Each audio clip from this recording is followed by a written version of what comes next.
È il battesimo in Serie D del Despar Stadium e la gara valevole per la 20ª giornata del Girone I. Amici della Wisport, il Città di Messina ospita la Nocerina. La formazione di mister Giuseppe Furnari, rientrante dalla squalifica, viene da 3 sconfitte consecutive, l'ultima rimediata sul campo neutro di San Cataldo contro il Gela. Dall'altra parte la formazione di mister Viscido A+4 sui peloritani viene dal pareggio per 1-1 contro la Cireale e ancora 3-5-2 per la formazione giallorossa. Cambiano però e parecchio gli interpreti, perché rientra Padernini tra i pali, anch'esso scontato il turno di squalifica, così come Fragapane schierado nei 3 di difesa. Insieme a lui il classe 2001 Pietro Grasso, il capitano Domenico Bombara sugli esterni, a centrocampo Pasquale Princi da una parte, Luciano Crucitti dall'altra, Quintoni, Calcagni e Nicosia in mediana. In avanti la coppia formata da Santoro e Galesio. L'ex Roccella è l'attaccante argentino a guidare la formazione giallorossa in zona offensiva, maglia bianca a inserti giallorossi per quanto riguarda il Città di Messina, maglia rossonera classica invece per la Nocerina. Subito Città di Messina in avanti, Galesio trova il corridoio verso Santoro, dopo 12 secondi l'ex Roccella si trova la porta sbarrata dall'intervento di Feola. Città di Messina che continua a spingere inizio primo tempo, Galesio di poco alto sopra attraversa il suo tentativo dalla distanza, Quintoni in gran forma, il numero 8 scarica verso Santoro, pallone dove c'è Nicosia, nemmeno in questo caso la mira è delle migliori. Città di Messina continua a collezionare occasioni, calcio d'angolo, è uno schema che libera Calcagno, il pallone sul secondo palo dove c'è Pietro Grasso, colpo di testa del difensore classe 2001.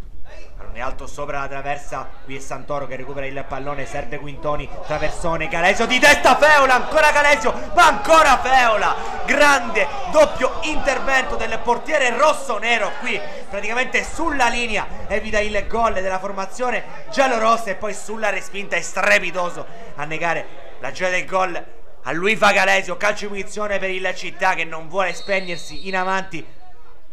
Tentativo dalla distanza per Quintoni, pallone velenoso, ma ancora Feola si distende sulla propria sinistra e mette la sfera in corner. È un Città di Messina che prova in tutti i modi a trovare il vantaggio. Pasquale Princi va a sradicare il pallone agli avversari, sulla destra ancora Princi prova a mettere dentro, respinta della difesa dove c'è Quintoni, Giuseppe Quintoni col sinistro e la traversa del Città di Messina. Quintoni trova un'esecuzione incredibile, Feola probabilmente la sfiora e la manda sul legno alto.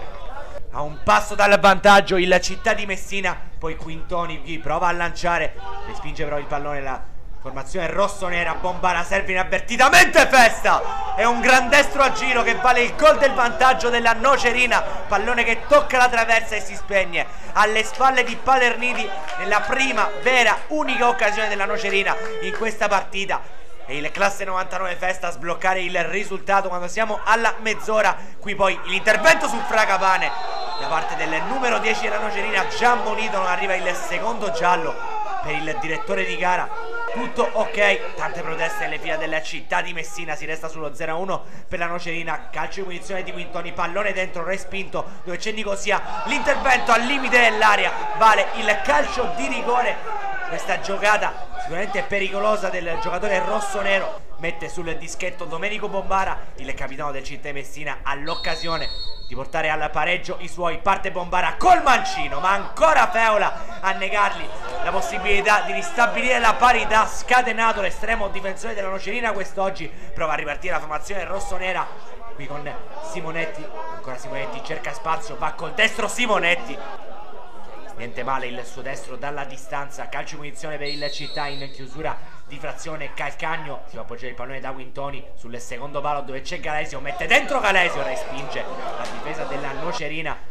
È un vero e proprio assalto del Città di Messina quando si chiude anche il primo tempo. 0-1 fino a questo momento per la formazione di mister Viscido, grazie al gol realizzato al 30° da Festa. Non cambia nulla nelle due formazioni tra primo e secondo tempo, non cambia nemmeno il monologo perché Crucitti mette dentro, Santoro in torsione sul primo palo, non riesce a trovare il gol del possibile pareggio. Riparte invece forte la Nocerina, qui il pallone viene arpionato da Pietro Grasso. Gran partita per il difensore classe 2001, prova a ripartire qui invece veloce Nicosia, ancora Nicosia e va a saltare il diretto avversario, poi intervento così da parte di Valtiero e allora arriva il rosso diretto per il giocatore della Nocerina. Resta in 10 la formazione ospite Di lì a poco però il Città di Messina ristabilisce anche la parità numerica, perché Calcagno, già ammonito, interviene così con questo fallo tattico sul centrocampista rosso-nero. Il direttore di gara non può far altro che estrarre il secondo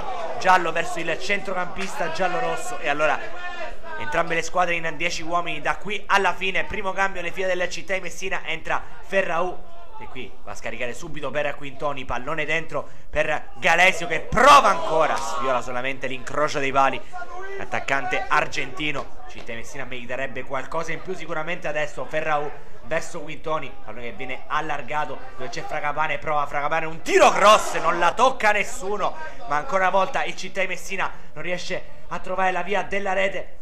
Per questione di centimetri Quintoni mette ancora dentro l'ennesimo pallone. Galesio verso Santoro, prova la girata, è una buona idea e debole però il tentativo dell'attaccante di proprietà del Calcio Catania. Secondo cambio esce probabilmente il migliore in campo, Quintoni, al suo posto Bonamonte, poco dopo Codagnone per Pasquale Princi. Ancora il Città adesso riversatosi in avanti alla ricerca disperata del pareggio. Bonamonte non riesce a trovare il gol con questo tentativo dalla distanza. Ultima chance, calcio di punizione, Ferraù mette dentro, prova Fragapane con il colpo di testa, Feula si ritrova il pallone lì e finisce di lì a poco anche la partita. Triplice fischio al Despar Stadium, quarta sconfitta consecutiva per il Città di Messina che resta a 22 punti adesso al quartultimo posto in classifica e dovrà cercare riscatto la settimana prossima contro il Portici. Un cordiale saluto amici della Wii Sport e alla prossima.